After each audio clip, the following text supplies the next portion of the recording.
In this series of videos, I'm going to go through with you training sessions that I've conducted before during this period. Hopefully it can help you with more ideas on how and what to plan for your own athletes.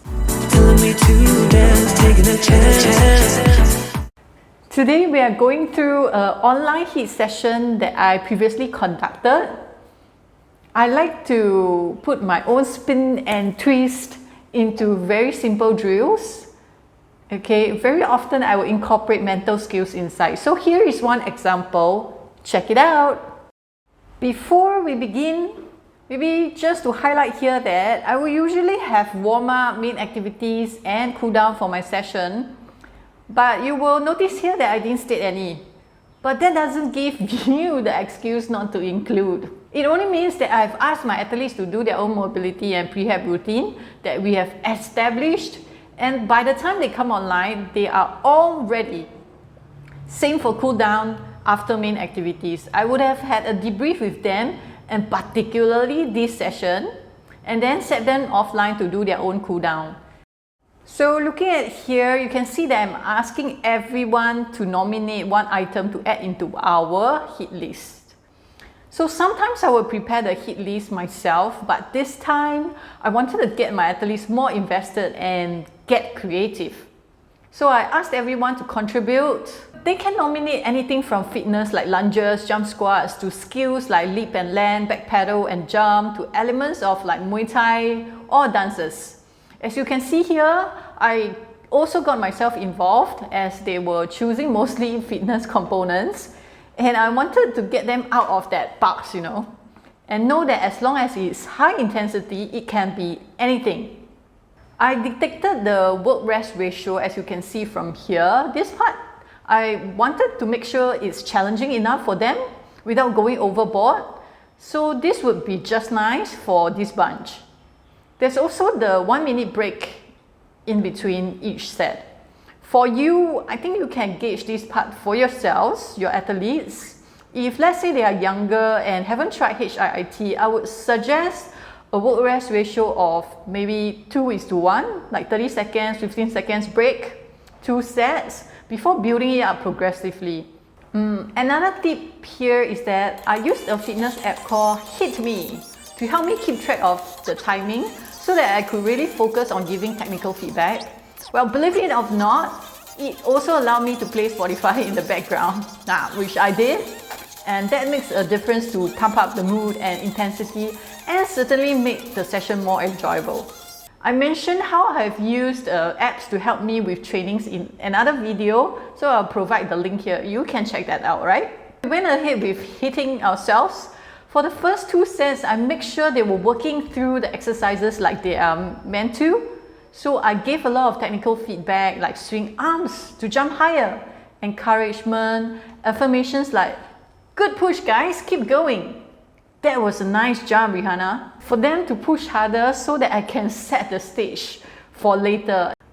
After each set, I also gave some common technical feedback and corrections, and also my observation on how some of them can be more on time and be ready for the next activity.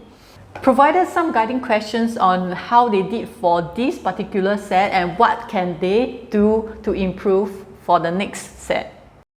As it was already part of my dark plot to incorporate and use this session to practice mental skills, I want to make sure that third set will be a challenging one for them.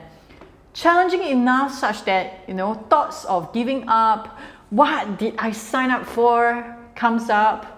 Their muscles burn, challenging their techniques to buckle, or them losing focus, etc., etc. Now you know why I needed to work them really hard that first 2 sets. There's this saying by Muhammad Ali, the great boxer. He said, I don't count my sit-ups. I only start counting when it starts hurting, because they are the only ones that count. Basically, I wanted to tell them the bar is set even higher for this third set, and they should continue to push. Then I told them I won't be saying anything except start, stop, and what is the next activity. And I explained what's the intention and also got them to recall some of the mental skills stuff with it.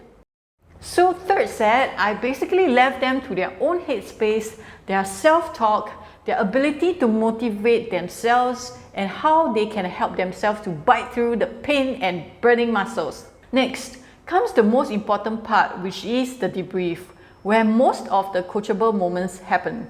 My first question was, how was today's session, guys? Then I listened and clarified, so you might get things like, I jumped higher in third set than first, or I still couldn't quite control my landing foot.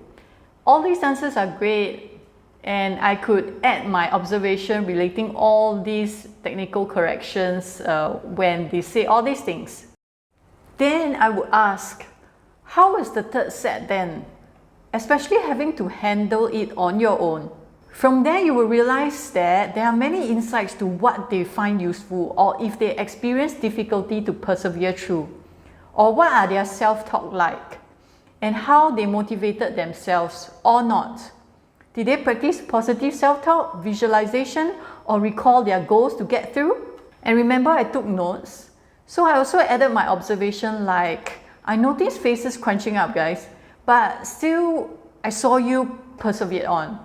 So what do you tell yourselves? Some of them might also confess to you that they stopped, but then I will carry on to ask them, then what did you do to get back on track? Hearing from them, then guide them to understand that they can do this and that instead. From there, forming the debrief and helping them make sense of the whole session by tying up the physical, learnings, and mental skills aspect. Last but not least, I will also reinforce that mental skills, like any other skills, need to be practiced to be perfected. So if they think that they have handled that session well, give a pat on their backs. But if they think that they didn't, then it only means that we should have more tough training sessions. So this session, I would say, is more for older athletes, probably above 12, and has gone through structured, deliberate trainings. So if yours are less experienced and younger, I will surely find a more appropriate work-rest ratio, come up with the hit list myself, focus on their techniques, and the third set, instead of leaving it up to them, I will flash them a list of positive self-talk sentences or quotes from inspiring sportsmen that they can pick and use, or get them to visualize the toughest person they know and focus on what this person will say or do when they feel like giving up. During debrief, I will also use this chance to highlight how their thoughts can empower or break them, and introduce positive self-talk for them to try it out in another tough session. And how to change it up? Well, honestly, I don't usually need to do this with more advanced and self-disciplined athletes, as I can totally just put it into the week's plan and let them create their own hit list with self-determined rep sets done at their own time. But if really we were to come together for this, the mental skills incorporation will start from first set, not the third. Means I won't be giving much feedback, encouragements, or affirmation. They will handle that on their own. I will just be observing their behaviors, and when necessary, remind them about some technicality of the activities they chose, or mental skills that they have learned and can use here, like visualization. How, while doing the individual exercises, especially skill-based ones, they can imagine the scenario that they will use in the game. Like add the defenders into their imagery to deepen the link between what they are doing here and on-court application. This is all I have for you today. We'll love to hear from you all how you incorporate mental skills into your sessions. So take care and keep coaching.